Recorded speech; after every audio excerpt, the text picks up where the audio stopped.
Hey, good morning. Good afternoon. Sorry, I'm so used to doing these things in the morning that when I do one in the afternoon, it just confuses me. So, my name is Manny Wolf, and I've got something special for you today. I think it's pretty good. Today, I'm going to break down for you the result of my analysis of hundreds, literally hundreds of TED Talks and TEDx talks. I wanted to get to the bottom of what all of the standing ovation, bring people to their feet, hear a pin drop in the audience while they're talking, um, TED and TEDx talks had in common. And guess what? There's a very predictable set of things that every sort of standing ovation level TED and TEDx talk have. Without exception, I never saw one in analysis of hundreds that didn't follow this pattern. I have also, by the way, gone on to teach this basic pattern mixed in with a few other special things I do. I call it my question mark story model formula. I have gone on to teach this to many speakers and many coaches, entrepreneurs, experts, et cetera, who wanted to speak. They get on stage, they tell the story with what I'm about to show you, and they bring the house down. They absolutely get standing ovations. They get the audience crying. They get swamped with people after the talk coming up to them, who then are pretty much the hottest leads that you can have. People you have just moved powerfully for an hour of your time. And so what it comes down to is this. You need a few things in order to have a standing O level talk.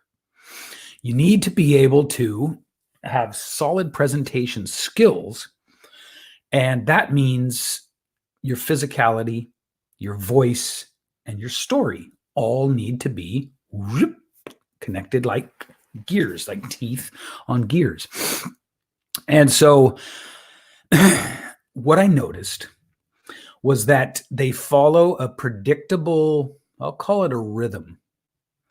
And I haven't seen any exceptions to this. They follow a rhythm where they either start off most of the time at a very low point, and then they bring you up to an emotional peak and back down, and then up, and then down, and then they end on a very, very high note.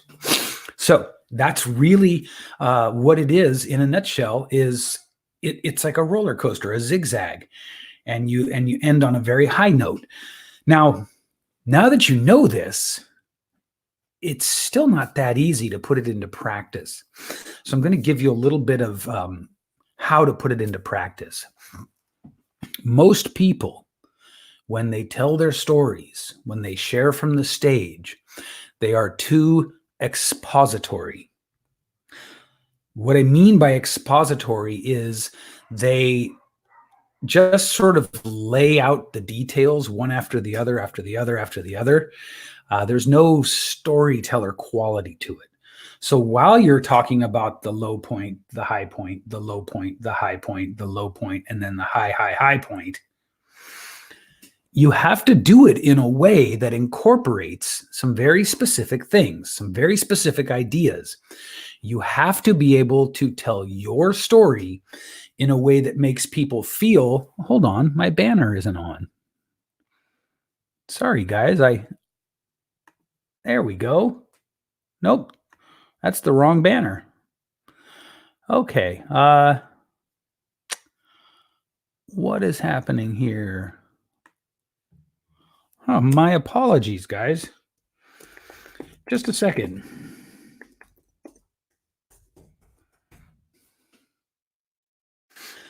And I want it to scroll, and then I want to save it, and then I want to show it.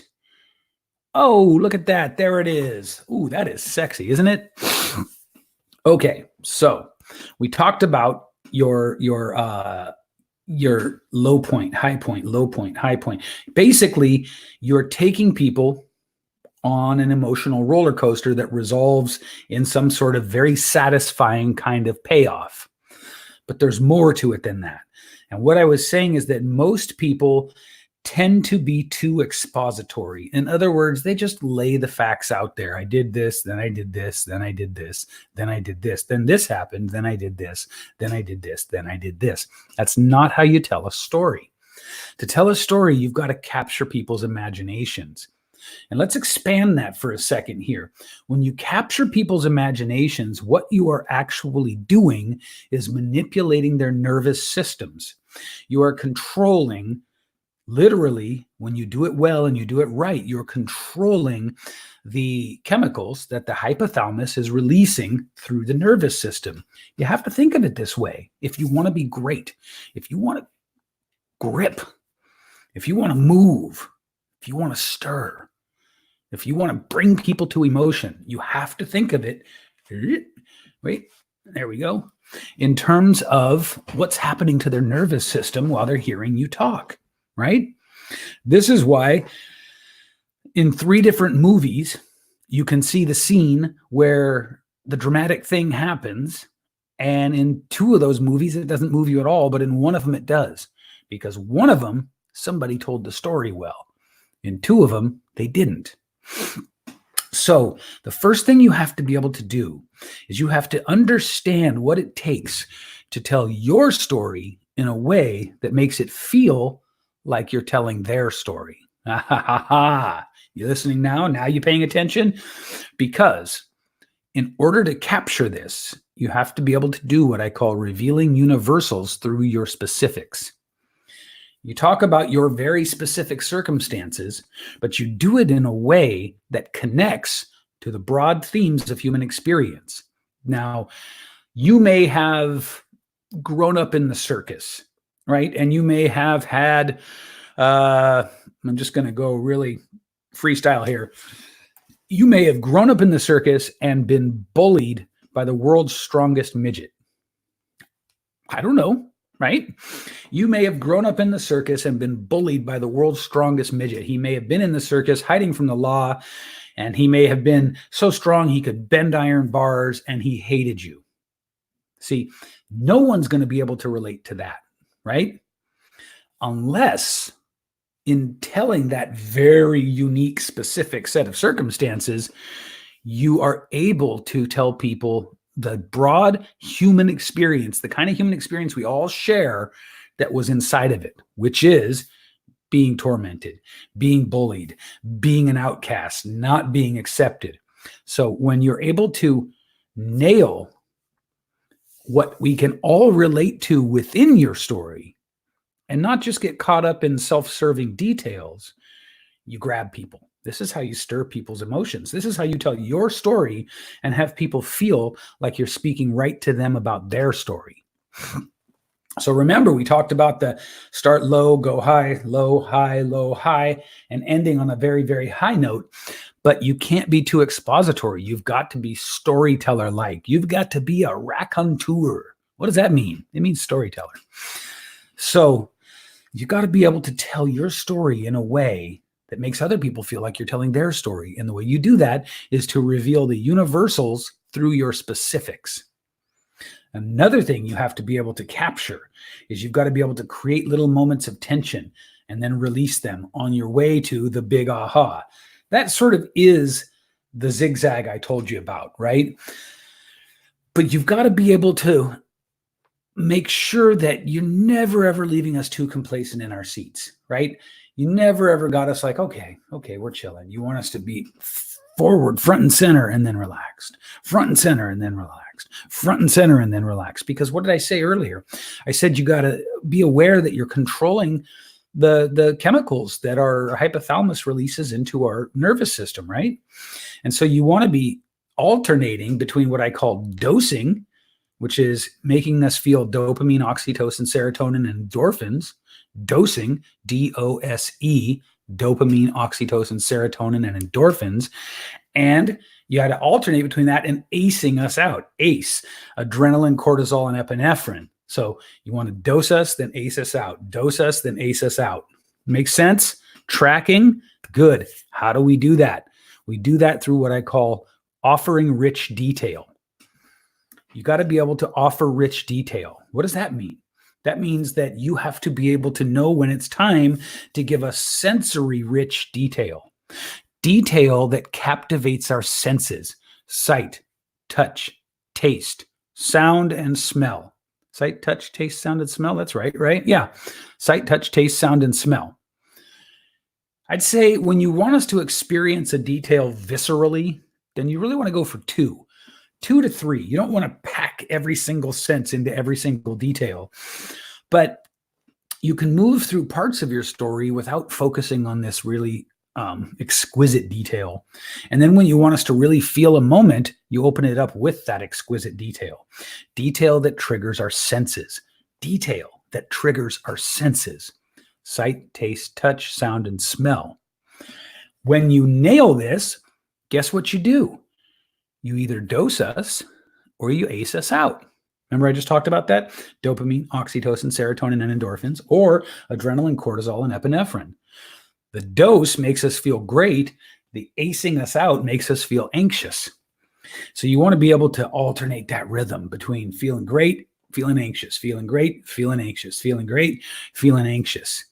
Because then you're taking us and you're moving us back and forth, knowing full well that at the end of your talk, you're going to leave us on this super high. It's a massive resolution. This is what every of all the, again, hundreds that I've analyzed, this is what every single one of them has in common. Every single one of them moves us in a zigzag of low to high.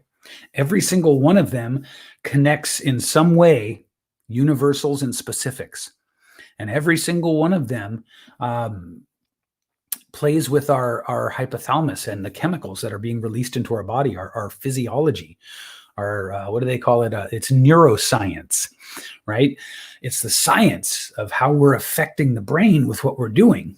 Maybe that's not precisely neuroscience, but you take my meaning. A great speaker, a great storyteller knows that they're doing this, that they're manipulating the nervous systems of their audience. You're bringing us to the edge of our seat, you're relaxing us. You're bringing us to the edge of our seat, you're relaxing us. And you're offering rich detail at key moments in the story as the way that you do this thing. So what do we talk about? We talked about how you can make your talk TED good. And we talked about how I have done an analysis and a breakdown of hundreds of standing ovation TED Talks, the best ones, and TEDx Talks as well. And you can tell which ones are best, by the way, just look at the amount of views. It's simple. So I've broken them down and I've found that they all take us on a predictable journey. Low, high, low, high, low, high, very, very high. Now, some may go low, high, low, high, low, high, low, high, low, high, low, high, and others may go low, high, low, high. But the point is, it's a roller coaster. It's up and down and up, down and up, down and up. Then we talked about knowing how to reveal universals through your specifics, connect your very specific experiences to the universal themes of human experience. We talked about knowing that what you're doing when you tell a story well is you're manipulating the chemicals that our hypothalamus releases into our nervous system, and that you want to be able to vacillate and alternate between dosing us, dopamine, oxytocin, serotonin, and endorphins, and acing us out, adrenaline, cortisol, and epinephrine. Got it? Study this video. Incorporate these ideas into your talk, and your talk will be so good that you'll get standing ovations. And by the way, when you get standing ovations, you know what else you get? You get people rushing up to talk to you. You know what those people are? Those people are the hottest leads you will ever have. So take this, practice it, incorporate it into your talk. Move forward in good health with this, because it is massively powerful. Just learning these ideas helped one of my students to get 50 leads, hot leads from one talk, of which she is going to convert half of them, most likely half, into clients. An average lifetime client value for her is £18,000 UK. So that's somewhere around £450,000 from one talk. something like that. I mean, the exact numbers are yet to be determined because this just happened as of the filming of this live stream. This just happened like last week. So understand free talks are worth your time. Understand telling a powerful story is really, really, really a great lead magnet. Understand that you can make huge impact, tens of thousands of dollars, and you can just explode your whole coaching business knowing how to tell a great talk and getting on stages and doing it. And so if you would like help and support around getting on those stages and figuring out how to tell your story the right way and all things related to using speaking to grow your coaching business, then I'd invite you to come and apply to join my group. Reaching out to me, I'd say directly, is the best way to go. You know me, I'm Manny Wolf. You can find me on Facebook. Reach out to me directly and tell me that you'd like to join the group. There is a fee associated with it, but it's very much worth it because the fee is only $67 a month, and we are putting hundreds of speaking leads every month in there for you, along with tons of resources and trainings so that you can duplicate these kind of results for yourself. So if you're ready to take your author business, coaching business, expert business, speaking business, and just explode it, then reach out to me and let me know. We can get you in this group and we can start giving you hundreds of speaking leads a month, along with tons of resources to make you a powerful speaker, get you on stages, train you up in the business of speaking to grow your business, and help you to make thousands, potentially tens of thousands, in some cases hundreds of thousands more dollars just by taking stages. All right. Thank you so much. I appreciate you as always, and I will see you on the next one.